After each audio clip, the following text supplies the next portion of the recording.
Module 5.4, How to Retire in Style. We're going to go into a lot of detail in this module about various retirement investments and how Social Security works. To retire, you need to save money, invest money, and put money into tax-deferred or tax-exempt accounts and start early. These practices will help you to have the best retirement financially. Compound interest. Compound interest is when interest accumulates periodically and then is added to the principal so that both the principal and the recently compounded interest will accumulate even more interest in the next period. One important question is, how often is the interest compounded? More often is better.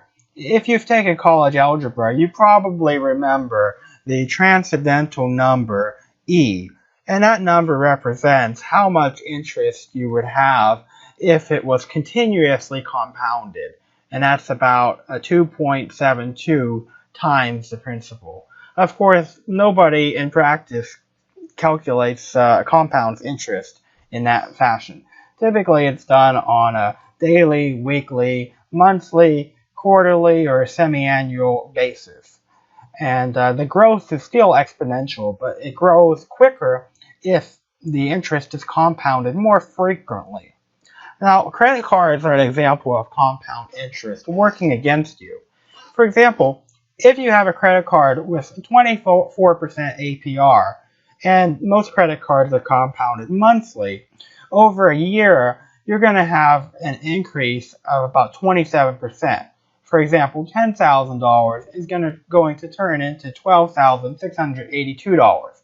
And if you'll notice, in this mathematical equation, 1.02 represents the interest per month, because 1.24 would be the principal and interest per year. So 0.24 divided by 12 is 0.02. After 2 years, you would be up to $16,000. And after 10 years, assuming no payments were made, you would be over $100,000. So that's the power of compound interest working against you. And working in your favor, you're never going to get a yield like 24%, but you might get a yield of around 8 to 10% in a total market index fund, and perhaps better if you make a riskier investments. There are two major types of retirement accounts. On the one hand, you have the traditional account that is tax deferred, and you pay income tax on the money after you withdraw it in retirement. Then you have the Roth type of account, which is tax exempt, meaning you pay tax on the money now, but do not have to pay tax in retirement. Do you want to pay taxes now or later? It really depends on your expected tax brackets now and in retirement. Of course, if you have high income in retirement, that can mess up a lot of things for you, such as your Social Security and Medicare benefits, which might become taxable due to higher income. A 401k typically is offered by your employer, and some employers don't offer 401ks. I'll be talking about this more in the coming slides. Individual retirement accounts, or IRAs, are another type of tax-deferred or tax-exempt vehicle. In the case of the traditional IRA, it's going to be tax-deferred, but that only works if you make less than $71,000 per year, or $118,000 as a couple if you're married in 2016. Whereas with a Roth IRA, you may contribute if you earn less than $132,000 as a single taxpayer, or $194,000 as a married couple. And the Roth IRA contributions are not tax deductible, but then when you take out the money in retirement, you don't have to pay tax on it then. That's why those are called tax exempt. You pay tax now instead of later. On the left, we see that the traditional IRA allows you to withdraw money after you're 59.5 years old or older without having any penalty. You pay income tax then because you did not pay tax when you put the money in. There's some benefits to that. One is that the money can accumulate much quicker in an IRA than it would in your savings account or investment account, because you're not having that tax being taken away until the very end, after you've had many years or decades of compounding. One thing to remember with IRAs and 401k plans is they typically invest in the market just like mutual funds would.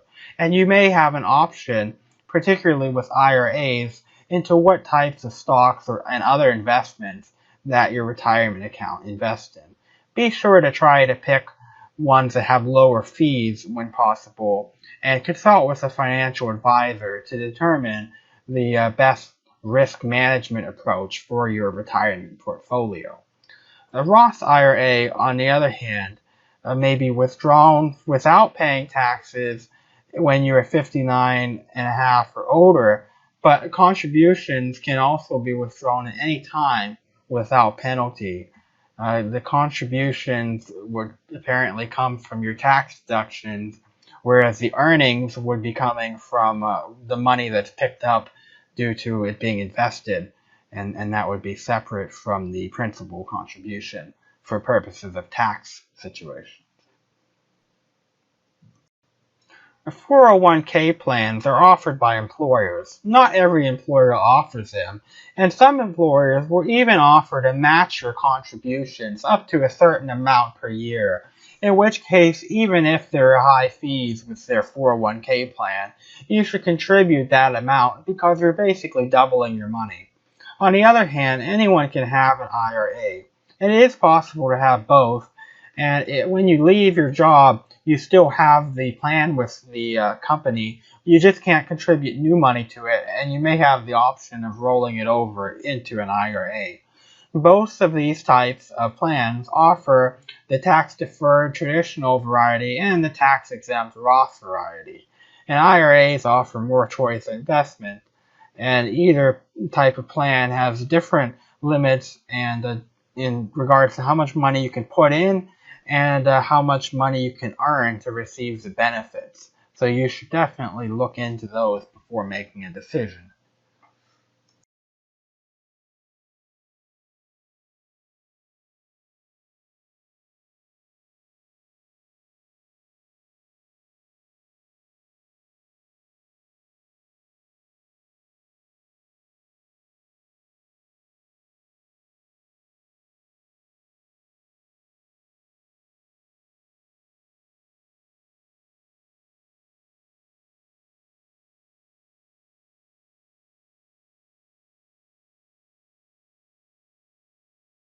Social Security.